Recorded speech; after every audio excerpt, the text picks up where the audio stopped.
Magandang araw sa inyong lahat at welcome sa aking channel.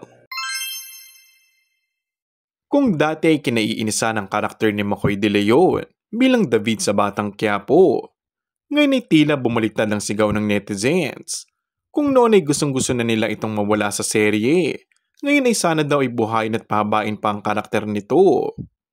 Ito ay matapos na ipakita ang napakalaking character development ni David na mas pinili nito na kampihan at manaiging pagiging kapatid kay Tanggol.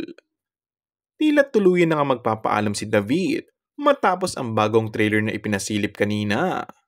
Dito ay magkasama nilang lalabanan ng kampo ni Miguelito na mauuwi din sa matinding pamamaalam. Samantala, todo pasasalamat si Makoy kay Primetime King Coco Martin at sa iba pang direktor ng serye para sa pagtsatsaga sa kanya mula umpisa. Matatanda ang ilang beses nang pinag-iinitan ng mga netizens at taga-subaybay ang karakter ni Makoy na sa epektibo niyang pagganap. Patunay lang ito na epektibo niyang nagagampanan ang karakter niya sa naturang serye. And that's all for our today's video. Kung bago ka lang sa aking channel ay mag-subscribe at pindutin na rin ang notification bell. Maraming salamat!